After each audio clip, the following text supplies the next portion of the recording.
Hi, this is Funnybone Toys back with video number 2 in our series discussing the new game Funnybones. In this video I'm going to go over the very important move which is called the Jockey move.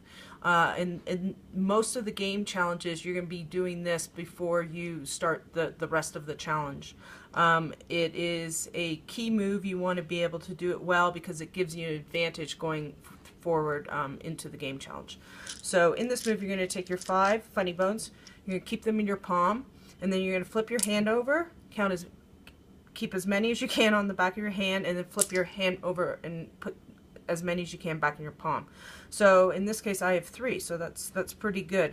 So going forward into the game challenge, at least 2 of these are going to be out of play because I've already caught them, and now I'm going to be using this one to complete the rest of the game challenge. Now, to learn to do the jockey move, there's a couple of training ways. So one of them is take your little carrying chain, which is also your training chain. Get your mom and dad or a friend to help hook the Funnybones together. Sometimes you may need help. And once you've done that, you're going to practice like this, just flipping around, right? You're going to get a feel for them, which is kind of cool. And you're going to understand the weight. And in the move, you want to have them in your palm, flip your hand over, sorry, have them in your palm, flip your hand over and flip it back pretty quickly. One of the things that I think helps is when you're flipping them up and flipping your hand over like this, you kind of bring your hand down at the same sort of speed as the Funnybones. So that's the training chain. That can help a lot. The other thing that can help is to start off with 1. And you're kind of understanding the weight of the 1, right? So you're going to flip it over, back, flip it over, flip back, over, back.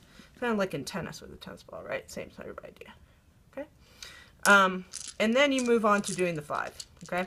Which is pretty much, as I said, the start of most of the challenges. You do 5. Woo, that was pretty good. 4. Now let's do it again. Okay, so one thing I want to address though is what happens if during the jockey move one of your Funnybones goes off your playing surface.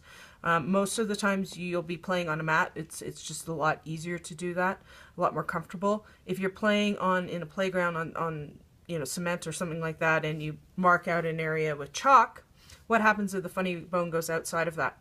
Well, during the jockey move, and only during the jockey move, if the Funnybone goes out, what we suggest is you just bring it back to the edge here, and it can still be in play for the rest of the challenge. If the Funnybones go out during the part of the game challenge, then your turn is over. So it's really important to keep them within this area. And so that's video 2, mainly discussing the jockey move. Thank you.